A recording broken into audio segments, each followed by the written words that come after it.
이 시간에 하나님의 말씀 묵록합니다. 하나님의 말씀은 마태복음 6장 9절입니다.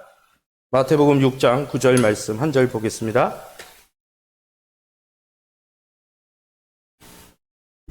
신약성경 8면에 나와 있습니다. 마태복음 6장 9절 찾으신 줄 알고 우리 합독하겠습니다. 그러므로 너희는 이렇게 기도하라. 하늘에 계신 우리 아버지여, 이름이 거룩히 여김을 받으시오며. 아멘. 여사람 축복합니다. 하나님 나라를 풍성히 누리세요. 하나님의 영광을 선포하며 삽시다.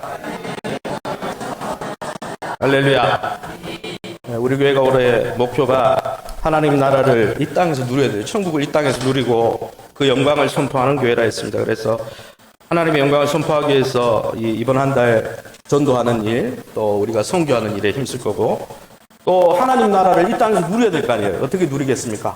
기도를 통해서. 그래서 제가 주기도문 강의를 하고 있고, 오늘 오후부터 6주 동안 큐티, 우리 매일 성경을 집필하는 성서윤희원 사역국장님이 와서 큐티에 대해서 할 것입니다. 그래서 저와 여러분이 말씀과 기도를 회복함으로 하나님 나라를 풍성히 누리는 하나님의 자녀가 다 되시기를 예수 이름으로 축원합니다. 문 앞에서 열쇠가 없어서 문 안에 들어가지 못한 경험 있습니까? 저희도 1층에 사역자실에 키로 바꿨거든요. 제가 키를 몰라가지고 못 들어간 적이 있어요. 아주 열쇠가 안 열리니까, 아니면 키 번호를 모르니까 안에 들어갈 수 없어서 얼마나 진땀을 뺐는지 모릅니다. 그런데 이와 같이 기도에도 열쇠가 필요하다는 것입니다. 사실 여러분, 기도의 열쇠를 가지지 못하면 기도문을 열고 하나님의 깊은 은혜의 보좌 앞에 나갈 수 없기 때문에 기도가 막히고 기도가 답답해지는 것이죠. 그래서 유명한 설교가인 앤드류 머리라는 설교가는 오늘 이 본문에 하늘에 계신 우리 아버지여, 이 문구를 기도의 열쇠다라고 말했다는 것이죠. 사랑하는 성도 여러분, 저와 여러분이 하늘에 계신 우리 아버지라는 이 기도의 문구를 통해서 날마다 기도문을 활짝 열고 기도의 은혜를 누리시기를 예수 이름으로 축원합니다. 그러면 왜 이 구절이 기도의 열쇠가 되는 것일까요?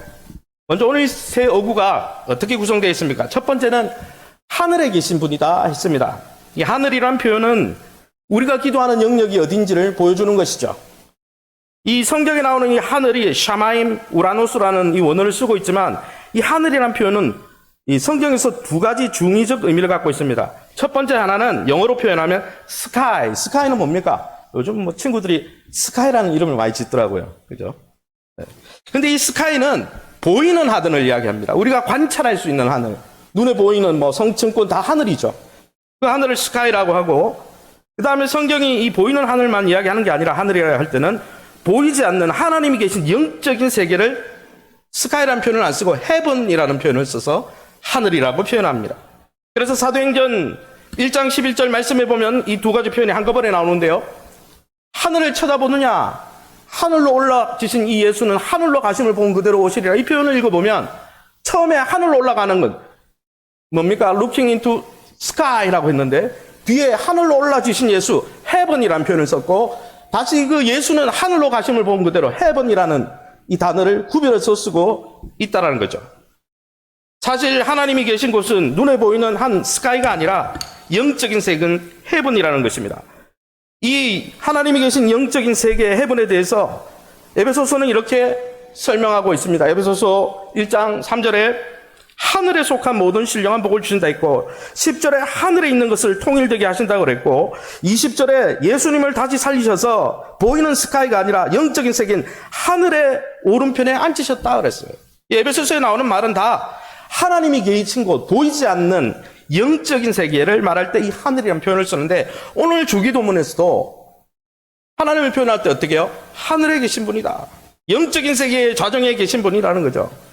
그런데 이 하늘이라는 표현을 세상 사람들은 좀 많이 착각하고 있는 것 같습니다. 많은 사람들이 볼 수 없는 하늘, 스카이가 아니면 그거는 없는 거야, 보이지 않는 거면 없는 거야, 이렇게 닫힌 세계관 속에 사는 사람들은 하늘에 계신 하나님, 그러면 영적인 세계가 있어, 보이는 것만 진짜 세계지, 이렇게 생각하는 분들이 있는 반면에, 요즘 도를 아십니까? 낮에는 요가 이런 종교나 이런 종교단체에서 뭘 주장합니까? 보이지 않는 세계가 있다는 거죠. 그런데 그 보이지 않는 세계가 있긴 한데, 그걸 내 마음속에 잘 조종할 수 있다라고 생각하는 그런 이상한 생각 속에 쌓여 있다는 거예요. 그래서 우리는 보이지 않으면 그거는 없는 거야 라는 이런 물질적인 세계관과 초자연적인 게 있지만은 내 마음속에 조종할 수 있어, 얼마든지 조종할 수 있어, 이런 잘못된 세계관 속에 우리가 둘러싸여서 기도를 하고 있다는 것이죠. 그래서 그런 세계관 때문에 하늘에 계신 하나님께 기도하는 그 법을 우리는 잃어버리게 됐다는 거예요. 여러분, 하늘에 계시다는 뜻이 무엇입니까? 여러분, 우리가 보고 경험하는 이 물질 세계, 눈에 보이는 세계를 뛰어넘어서 하나님께서 계시다는 것입니다. 그뿐 아니라 여러분, 우리가 지각하고 인식하는 그 인식 너머에 계신 하나님이시라는 거예요. 할렐루야! 그것을 우리는 주기도문 가운데 하늘에 계시다라는 표현을 쓴다는 거예요. 많은 사람들이 기도하지 않는 이유가 뭡니까? 눈에 보이는 이 세상이 끝이다라고 생각하니까 보이지 않는 세상이 어디 있어? 그래서 기도 안 하죠. 그러나 최근에 양자분리학자들도 뭐라고 합니까? 우리가 사는 이 세상 가로, 세로, 높이 3차원이라고 그러죠. 시간까지 이야기하면 4차원입니다. 과학자들도 요즘은 이 보이는 세계가 4차원으로 구성되어 있고 보이지 않는 세계가 6차원으로 있는데 온 세계는 10차원으로 구성되어 있어서 그 10차원의 세계가 다 연결되어 있는 11차원을 우리가 살고 있다. 과학자들이 하는 이야기예요. 그러니까 보이지 않는 세계도 있다라고 이야기하고 있죠. 그런데 여러분, 그 보이지 않는 세계가 도를 아십니까? 내지는 요가처럼 보이지 않는 세계, 내가 상상과 내 생각을 잘 조절하면 어떻게 그런 세상에서 멋지게 살 수 있다? 그게 아니죠. 하나님은요, 우리의 취향과 생각대로 조종하거나 길들일 수 있는 분이 아닙니다. 마음을 잘 조종해서 하나님 조종할 수 있는 게 아니에요. 우리의 생각과 인식을 뛰어넘어서 우리가 머문 이 3차원과 4차원의 공간을 뛰어넘어 계신 분이에요. 그러게 여러분, 우리가 하나님께 기도할 때 하나님을 단정 지을 수 없는 거예요. 성경에 나오는 게 하나님의 전부가 아닙니다. 빙산의 일각일 뿐이에요. 하나님이 보여주시는 그 하나님에 대한 지식은 큰 바다의 물방울 한 방울에 지나지 않는 거예요. 하나님은 너무나 크시기에 성경에 나오지 않는 하나님의 모습이 무궁무진한 거예요. 우리는 그 하나님께 겸손하게 나가야 하는 것입니다. 여러분, 그러기에 우리가 하늘에 계신 하나님께 깊은 신비감 속에서 하나님을 두려워하며 하나님 앞에 보호자 앞에 나가야 하는 거예요. 하나님은 그저 마음씨 좋은 할아버지가 아닙니다. 하늘에 계신 분이시죠. 그러기에 저와 여러분이 하나님을 향한 경건한 두려움과 경외감을 가지고 주의 보호자 앞에 담대히 나가시기를 예수 이름으로 축원합니다. 그러면 두 번째 키워드가 뭡니까? 우리가 기도할 때 기도의 열쇠라 그러는데 첫 번째 키워드는 하나님 우리를 뛰어넘어 계신 분이다. 첫 번째고, 두 번째는 뭡니까? 두 번째 키워드는 우리의 기도라는 것이죠. 넘겨주세요. 두 번째 단어는, 키워드는 우리라는 거예요. 하늘에 계신 우리 아버지라 했다는 것이죠. 여러분, 우리가 기도의 문을 여는 기도의 두 번째 열쇠는 우리의 기도라는 것이죠. 열쇠의 두 번째 측면은 하늘에 계신 하나님이 우리 하나님이라는 거예요. 내 하나님이 아니고 우리의 하나님이라는 거예요. 사실 우리라는 단어는 우리 한국 문화에서 다양하게 사용됩니다. 그래서 엄마 아빠를 공유할 수 없지만 우리가 소개할 때 어떻게 합니까? 우리 엄마는, 우리 아빠는 우리 엄마가 아니죠. 사실은 내 엄마고 내 아빠지 두 사람이 엄마는 아니잖아요. 그런데 우리는 우리라는 단어를 너무 혼용을 많이 쓰다 보니까 하늘에 계신 우리 아버지 해도 별로 감동이 없습니다. 왜요? 한국 문화에는 우리라는 표현을 그냥 별로 의미 없이 쓰기 때문이죠. 그런데 여러분, 이 성경 예수님이 가르쳐준 주기도문 전후를 살펴보면 이 우리라는 관계성이 우리의 기도의 문을 여는 중요한 열쇠라는 것을 알 수 있습니다. 마태복음 5장 23절에서 24절 주기도문 앞에 나오는 구절이죠. 우리가 함께 읽어보겠습니다. 밑줄 친 부분 읽어보겠습니다. 내 형제에게 원망 들을 만한 일이 그것이 생각나거든 먼저 가서 형제와 화목하고 그 후에 와서 예물을 드리라. 주기도문을 소개하기 전에 5장에 산상팔복을 소개하신 예수님께서 뭘 이야기합니까? 형제와 자매의 그 우리와의 관계가 하나님과의 관계에 영향을 미친다는 거예요. 우리와의 관계가 잘 설정되어 있지 않으면 하나님께서 그 예배를 받지 않으신다는 것이죠. 그런데 이 표현은 예수님이 주기도문을 가르친 다음에도 또 강조하고 있습니다. 주기도문이 끝나는 구절 마태복음 6장 14, 15절에 무슨 이야기가 나옵니까? 주기도문 끝부분이죠. 너희가 사람의 잘못을 용서하지 않으면 너희 하늘 아버지께서도 너희 잘못을 용서하지 너희가 사람의 잘못을 용서하면 너희 하늘 아버지께서도 너희 잘못을 용서하시려니와 너희가 사람의 잘못을 용서하지 않으면 너희 아버지께서 너희 잘못을 용서하지 아니하시리라. 근데 이 구절은 또 어디에 나옵니까? 마태복음 6장 12절에 주기도문에 또 나와요. 뭐라고 나옵니까? 우리에게 죄 지은 자를 사하여 중국같이 우리 죄를 사하여 주시옵고. 무슨 말입니까? 계속 반복하고 있어요. 주기도문 전에도 우리라는 관계가 중요하다. 주기도문 후에도 너네가 너네의 잘못이 있을 때, 서로 간에 잘못이 있을 때 용서하고 우리와의 관계를 회복시켜야 하나님 앞에 기도문이 열린다. 그리고 주기도문 자체에도 우리 죄를 용서하고 우리 관계가 회복될 때 기도할 수 있다는 거예요. 그러나 많은 성도들이 여러분 기도를 우리라는 관계 속에서 깊이 생각하지 않습니다. 그냥 내 기도라고 생각하는 거예요. 그러니까 우리라는 의식을 하지 않고 기도하니까 우리 기도가 어떻습니까? 기도의 내용이 무엇입니까? 그저 개인의 필요를 아뢰고 내가 당한 어려움이 해결되길 원하고 내가 입신양면하길 원하고 다 뭡니까? 우리의 기도가 사라지고 나니까 내 기도가 기복적인 걸로 다 전락하더라는 거예요. 하나님이 원하시는 기도는 내 기도가 아니고 우리 기도입니다. 할렐루야. 여러분, 그러면 여기서 말하는 우리는 누굴까요?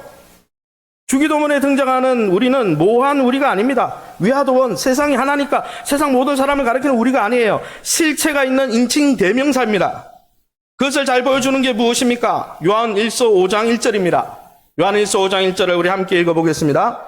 예수님께서 그리스도이심을 믿는 사람은 모두 하나님의 자녀입니다. 아버지를 사랑하는 사람은 또한 그분의 자녀들도 사랑합니다. 아멘. 이 본문을 해석하면 무슨 뜻입니까? 우리가 예수 믿으면 하나님의 자녀가 된다는 거죠.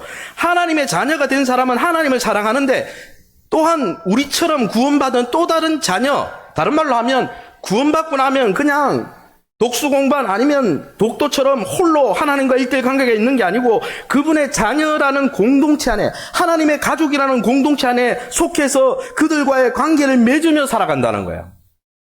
이게 바른 신앙인 것이죠. 여러분, 신앙생활에 있어서 여러분 신앙생활은 혼자만의 신앙생활한 게 없습니다. 신앙생활 자체가 공동체적입니다. 하나님은 아담에게 하와라는 공동체를 주셨고 이스라엘이 12지파로 부름을 받았으며 예수님은 12제자를 삼으시고 그의 교회를 세우셨어요. 우리는 교회의 일부인 거죠. 내 혼자 신앙생활 하는 게 아니에요.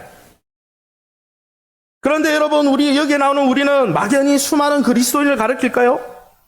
그럼 모호한 세상에 어딘가에 있을 영국에 있는 그리스도인, 그게 우리일까요? 아니에요. 왜냐하면 모호한 그런 관계, 영국에 있는 그리스도인들은 나한테 잘못할 리가 없잖아요. 그리고 용서받을 일도 없죠. 왜냐하면 예수님은 이 주기도문 전후에서 뭐라고 얘기하냐면 그 우리 관계는 용서해야 될 관계. 무슨 말이에요? 지금 내가 대면에서 알고 있고 나와 갈등을 일으키고 있고 나와 함께 살아가고 있는 우리라는 거예요. 그 안에서 서로 용서하고 우리 관계를 회복해야 기도가 열린다는 것이죠. 만난 적도 없는 그리스도인에게 용서할 일이 뭐가 있어요? 여러분, 사실 우리는 여기 계신 분들은 생각과 성향이 다릅니다. 정치적인 입장을 이야기하면 다 다를 거예요. 또 자라온 배경 다 달라요. 여러분, 만약 예수님이 아니었다면 우리가 여기서 만날 일이 없습니다. 그렇지 않습니까?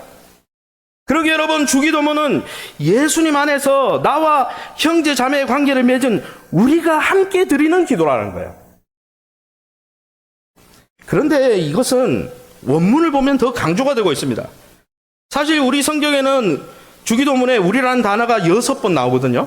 근데 이거 다 생략한 거예요. 그래서 개역 한글을 보고 있지만, 개역 개정을 보고 있지만, 여러분, 이게 완전한 본문이 아닙니다. 우리가 성경이 무하다는 걸 믿는 것은 성경 개역 개정이 완전하다는 걸 믿는 게 아니에요. 그거는 번역본이에요.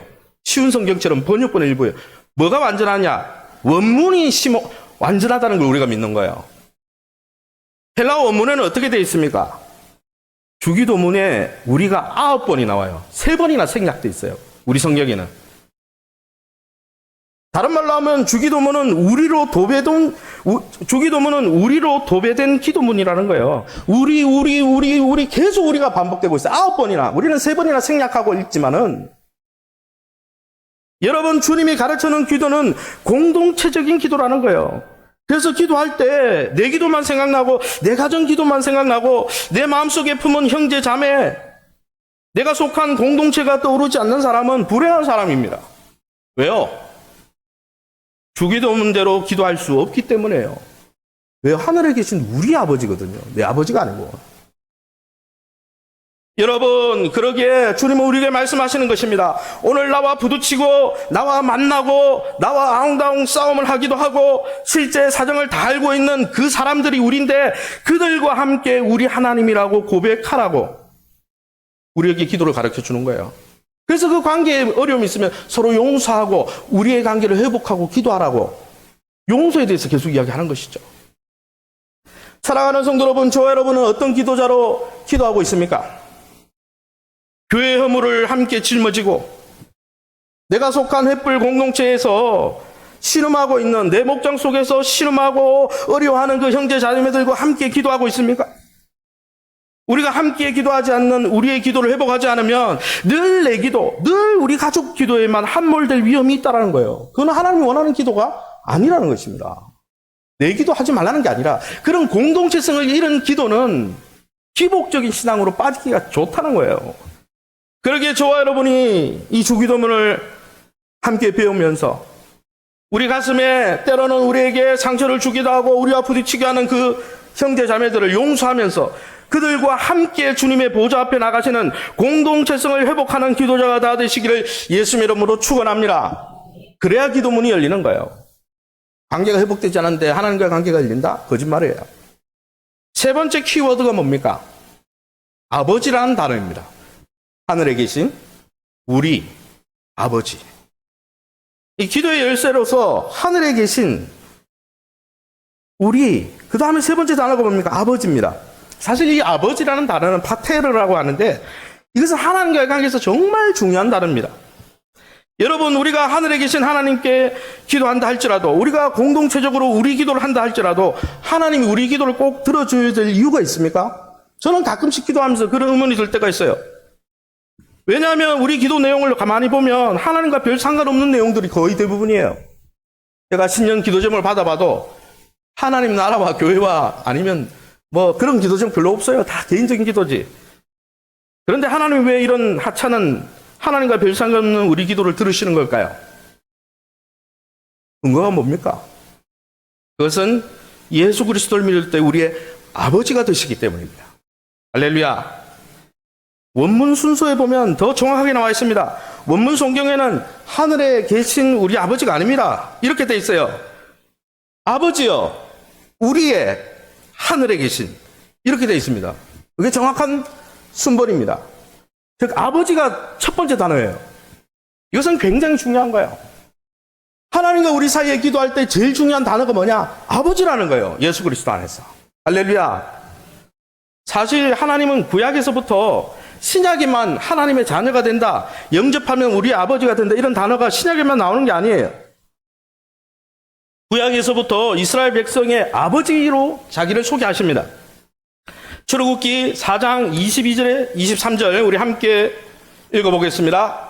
여호와의 말씀에 이스라엘은 내 아들 내 장자라, 내 아들을 보내주어 나를 섬기게 하라 하여도 내가 보내주기를 거절하니 내가 내 아들 내 장자를 죽이리라. 여러분, 6월절에 왜 장자가 죽습니까? 하나님이 이스라엘을 아들로 보고 있는데, 장자 맏아들로 보고 있는데 아들을 보내서 나를 예배하게 하라 했는데 그 말 안 들었기 때문에 이집트의 바로를 그냥 쓸어버린 거예요. 중요한 것은 뭡니까? 하나님이 이스라엘을 찾아오셔서 맏아들이다, 너는 내 아들이다 라고 표현했다는 거예요. 저는 이 부분을 묵상하니까 굉장히 위로가 되더라는 거예요. 여러분, 당시 히브리인들 이스라엘은 어떤 존재였습니까? 이집트의 노예였습니다. 숫자도 이집트 백성에 비해서 적었어요. 민족적으로도 뭐 특별한 문명도 없었습니다. 정체성도 불분명했어요. 소리 없이 사라질 수 있는 소수민족에 불과했습니다. 게다가 이집트 땅에 어떤 일이 있기 시작했습니까? 모세가 죽을 뻔한 이유가 뭡니까? 이 히브리인들이 자꾸 증폭되니까 인종 청소를 했어요. 히브리인들을 다 죽이려고 했어요. 그럴 때 하나님이 이스라엘을 찾아오셨다는 것이죠. 그리고 너는 내 아들이다. 여러분, 사람들에게 짓밟히고 세상의 변두리로 소수민족처럼 밀려난 그 이스라엘 백성에게 하나님이 찾아오셔서 너는 내 아들이야, 나는 너의 아버지야 말씀하신 거죠. 얼마나 위로가 됩니까? 여러분, 하나님의 아버지가 되신다는 말이 이 말인 거예요.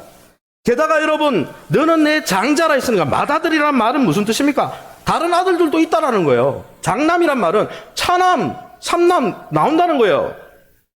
실제로 여러분, 하나님은 구약의 이스라엘을 복주신 하나님은 예수 그리스도의 죽으심과 부활을 통해 모든 인류가 예수 믿고 나면 하나님의 자녀가 되는, 하나님의 아들이 되는 축복을 주신다는 것이죠.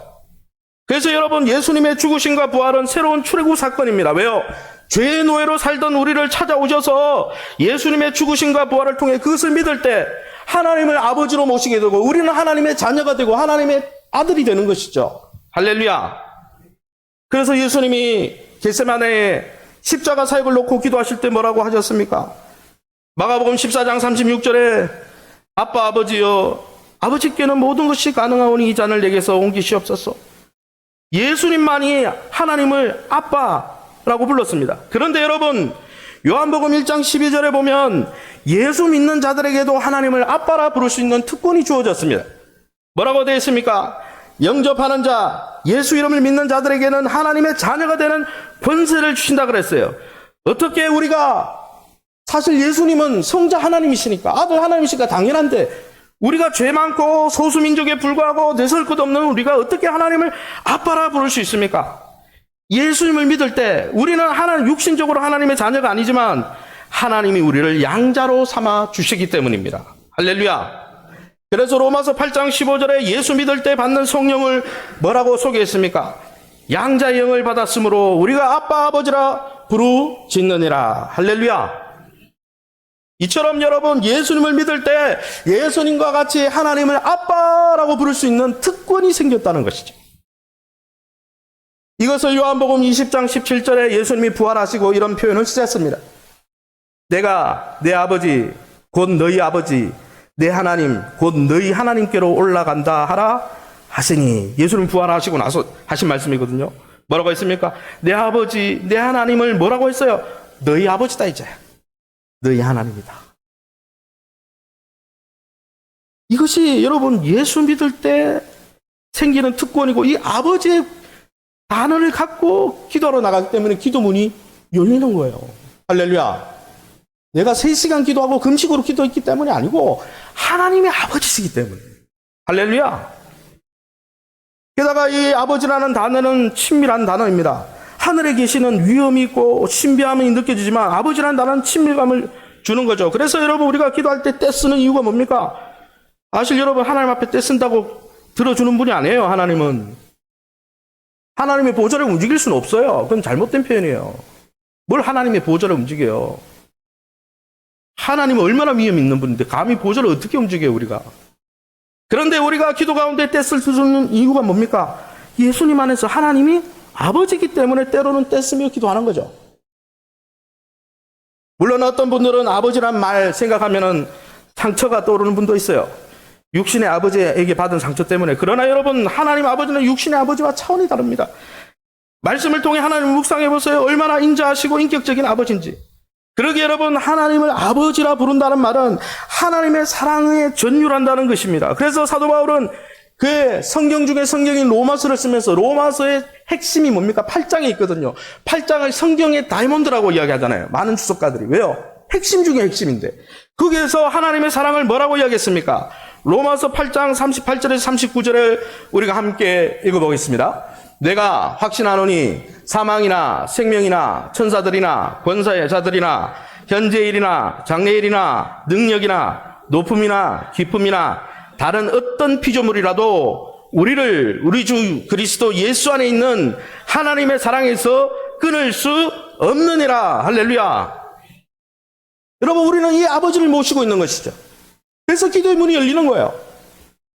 그러므로 우리가 하나님을 아버지라 부르며 기도할 때 하나님은 나에게 모든 필요한 것을 다 알고 계세요.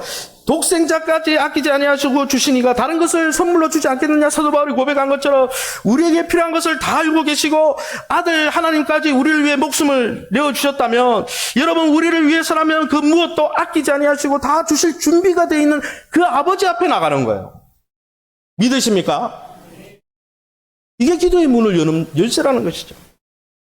그래서 여러분, 이방인들처럼 오래 중언 부언할 필요 없어요. 왜 오래 중언 부언 합니까? 하나님을 감동시켜서 뭐라도 하나 얻어내려고 그럴 필요가 없는 거예요. 하나님 우리에게 정말 모든 것을 주고자 하는 아버지인데 뭘 감동이 필요합니까? 5분 기도해도 되는 거예요. 1분 기도해도 되는 거예요. 시간이 되면 1시간도 기도할 수 있는 거죠. 그 기도 시간 때문에 하나님 감동되는 거 아니에요. 사랑하는 성도 여러분, 그러기에 여러분, 기도는 그분을 아버지라 부르며 그분의 사랑 앞으로 나가는 것입니다. 여러분, 우리가 죄의 노예였던 우리를 값진 예수 그리스도의 피값을 치르시고 우리를 자녀 삼아주신 하나님을 기억하는 것이 기도입니다. 할렐루야. 부족하고 쓸모없는 우리를 은혜로 불러주신 하나님을 의지하는 것이 기도입니다. 사실은 우리 모두 주님 앞에 나가기에는 자격 미달입니다. 그런데 그 하나님께서 자기의 아들까지 희생시키면서 우리에게 아버지라 부를 수 있는 특권을 주셨다. 이것만 생각해도 기도 가운데 눈물이 흐르지 않습니까? 저는 기도가 안 될 때 아버지만 부를 때도 있어요. 그럼 얼마나 눈물이 흐르는지. 기도문이 열리더라고요. 그뿐 아니라 아버지라는 단어에는 이 넘치는 사랑만 있는 게 아니라 놀라운 소망도 있다는 것입니다. 로마서 8장 17, 18절입니다. 우리 함께 밑줄 친 부분만 읽어봅니다. 자녀이면 또한 상속자 곧 하나님의 상속자요 그리스도와 함께한 상속자니 우리가 그와 함께 영광을 받기 위하여 고난도 함께 받을 것이니라. 장차 우리에게 나타날 영광과 비교할 수 없도다. 아멘. 이 본문에 보면 하나님이 우리 아버지, 즉 우리가 하나님의 자녀 된다는 또 다른 이면의 내용이 나옵니다. 그게 뭡니까? 자녀니까 아버지 걸 물려받는다는 거예요. 상속자가 되었다는 거예요. 그런데 그 상속자인 우리가 이 땅에서는 어떻다고 말합니까? 사도 바울이 고난을 받는다 그랬어요. 여러분, 예수 믿는 사람들 중에 고난 없는 인생 없습니다. 다 고난이 있어요. 왜냐하면 우리 죄 때문에 있는 고난도 있고 다른 사람의 죄 때문에 있는 고난도 있고 인류가 저지른 죄 때문에 하나님이 진노가 쌓여서 고난은 불가피합니다. 우리가 예수 믿고 나서도 완전한 건 아니잖아요.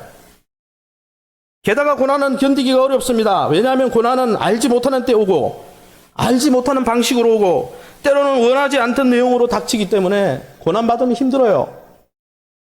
그런데 중요한 것이 무엇입니까?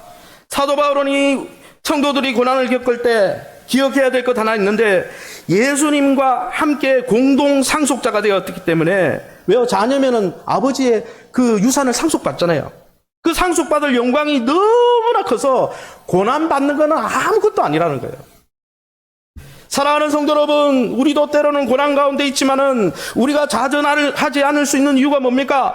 예수님과 함께 예수님이 큰 형님이 되시고 우리가 이제 그 밑에 작은 형제들이 되어서 예수님 앞에서 하늘에 속한 영적인 놀라운 상속 받을 복이 있다는 소망 때문입니다. 우리가 그러게 하나님을 아버지라 부를 때 낭만적이고 커피 한잔 하는 온화한 환경에서 아버지를 부른 게 아니고 고통과 절망과 아픔과 좌절의 이 땅 위에서 하나님, 나는 고난 가운데 있지만은 예수님과 함께 상속받을 하늘의 유업을 받을 자입니다. 아버지, 고난 중에 하나님 품에 피하는 것입니다. 아버지를 부르며 그 품으로 달려가서 아버지 품에 안겨서 아버지가 주실 유산을 생각하며 이 고난을 승리하는 것이 주기도문이라는 거예요. 이제 말씀을 정리하려고 합니다. 여러분, 기도의 열쇠를 사용하지 않으면 문 밖에서 맴돌 수밖에 없습니다. 기도문이 안 열려요. 대부분 많은 경우에 예수님이 가르치신 이 주기도문의 원리를 간과하기 때문에 우리는 기도하는데 서툴게 되는 것입니다. 하늘에 계신 우리 아버지라는 이 키를 쓰지 않기 때문입니다. 그러므로 주기도문은 아무나 하는 기도가 아닙니다. 하나님을 아버지로 모신 자들만 할 수 있는 기도입니다. 하나님을 아버지라 부를 때 감격하는 사람들이 드리는 기도가 주기도문이에요.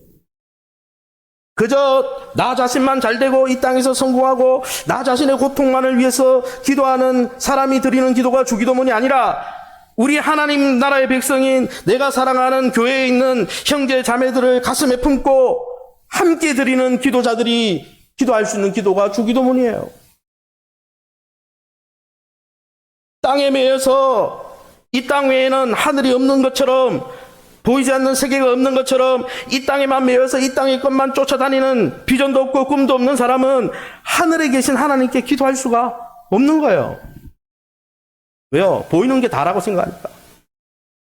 여러분, 하늘에 계신 우리 아버지라는 말은 여러분 주기도문의 본질을 보여주는 것입니다. 그러기에 사랑하는 성도 여러분, 이 올 한 달 가정의 달, 물론 육신의 가족들을 챙기는 거 중요하지만 여러분이 영적 가족이 되었으니까 하나님과의 관계를 점검해 보시기 바랍니다. 이제 골방으로 들어가서 주기도문으로 기도해 보시기 바랍니다. 하늘의 계심을 묵상하며 하나님 앞에 경외감을 가지고 우리에게 알려주시는 하나님의 계시의 소중함을 가지고 기도하시기 바랍니다. 우리라는 단어를 묵상하면서 나만의 기도가 아니라 내가 섬기는 교회의 아픔과 연약함을 놓고 온 교회와 전 세계에 있는 성도들과 연대하면서 감격하는 기도를 드리시기 바랍니다. 더불어서 아버지를 부르면서 고난 중에서도 우리를 향한 하나님의 그 뜨거운 사랑과 미래에 주실 미래적 축복을 소망하면서 믿음으로 달려가 보시기 바랍니다. 성경은 우리에게 이렇게 이야기합니다. 전도서 5장 2절에 너는 하나님 앞에서 함부로 입을 열지 말며 급한 마음으로 말을 내지 말라. 하나님은 하늘에 계시고 너는 땅에 있습니다. 하나님은 하늘에 계시고 우리는 연약하게 땅 위에 있습니다. 그러므로 우리가 기도할 때 하나님이 누구신지, 하나님과 우리 사이에는 어떤 관계가 있는지, 또 함께 드리는 저 형제는 어떤 관계 속에 있는지를 모르면 우리는 기도의 대상자인 하나님을 모욕할 수 있는 것입니다. 그러기에 사랑하는 성도 여러분, 하늘에 계신 우리 아버지라는 키를 들고 날마다 주님 골방에 나아가 주님의 보좌, 하나님 보좌 앞에 담대히 깊이 나아가 하나님의 응답과 사랑을 받는 저와 여러분 다 될 수 있기를 예수님 이름으로 축원합니다.